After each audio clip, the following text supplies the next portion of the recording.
नमस्कार मित्रों, हम राक्षी तंत्र में आप सभी का स्वागत करता हूं और आशा करता हूं कि आप सभी लोग स्वस्थ होंगे और मस्त होंगे। आज आप लोगों के लिए एक वशीकरण मंत्र लेकर के आया हूं, जिसे कहते हैं धूल वशीकरण मंत्र। धूल वशीकरण मंत्र बहुत ही प्रचंड होता है और इसके द्वारा आप किसी के बाएं पैर का मिट्टी उठा करके उसी मिट्टी से जो है वशीकरण कर सकते हैं। इसीलिए इस मंत्र को कहा जाता है धूल वशीकरण मंत्र।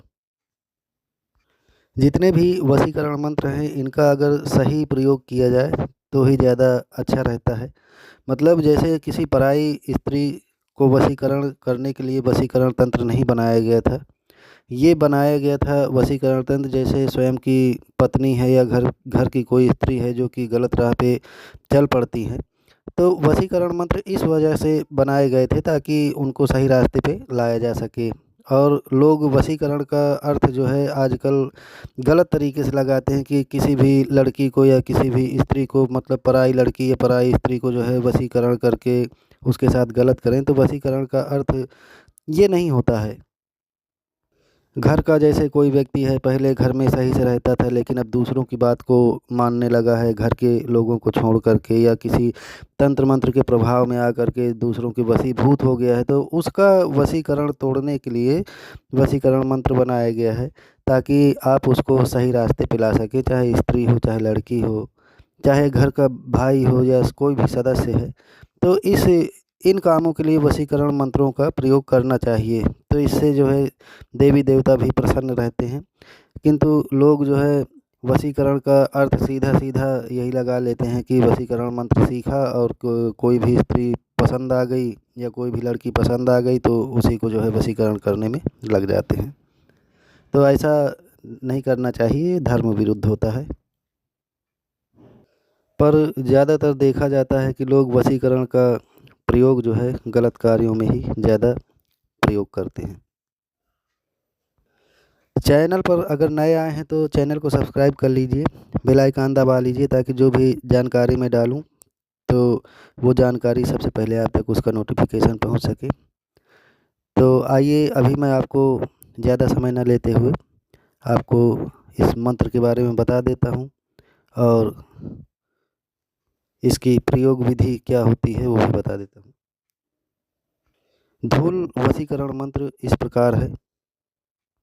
सोहनी मोहनी दो बहनी, अगली छोड़ पिछली को धावे, ठग मोहे ठाकुर मोहे, मोहे पूरे पनिहार, राजा मोहे दरबार मोहे, पाए पड़ी जंजीर।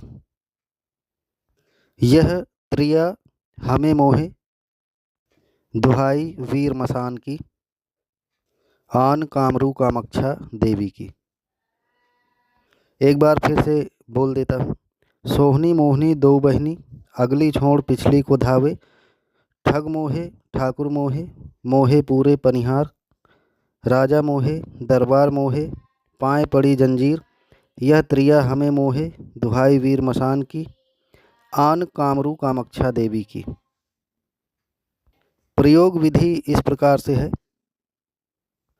जिस स्त्री को भी मोहित करना है, वशीकरण करना है, उस स्त्री के बाएं पैर की धूल और तथा शमशान की राख को इसी मंत्र से अभिमंत्रित करके उस स्त्री पर, उस स्त्री के सिर पर छोड़ दें। जिस स्त्री का बाएं पैर का धूल आपने उठाया था उसी स्त्री के सर पर जो है अभिमंत्रित करके छोड़ देना है। तो वो स्त्री का वशीकरण हो जाता है, वशीभूत हो जाती है और फिर जैसा कहा जाता है फिर वैसा ही करने लगती है, आपकी हर बातों को मानने लग जाती है। ये 100% बहुत ही परीक्षित मंत्र है, तो इसे बहुत ही सोच समझ कर किया जाना चाहिए, जिससे कि किसी को हानि न हो, न किसी का दिल दुखे। तो आशा करता हूँ कि ये जानकारी आप लोगों को पसंद आई होगी। चैनल को अगर अभी तक सब्सक्राइब नहीं किए हैं तो चैनल को सब्सक्राइब कर लीजिए, बेल आइकन दबा लीजिए ताकि जो भी जानकारी मैं डालूँ तो उसका नोटिफिकेशन सबसे पहले आप तक पहुँचता रहे। जानकारी अगर कहीं शेयर करना चाहते हैं तो चैनल को शेयर करें। तब तक के लिए जय माता की।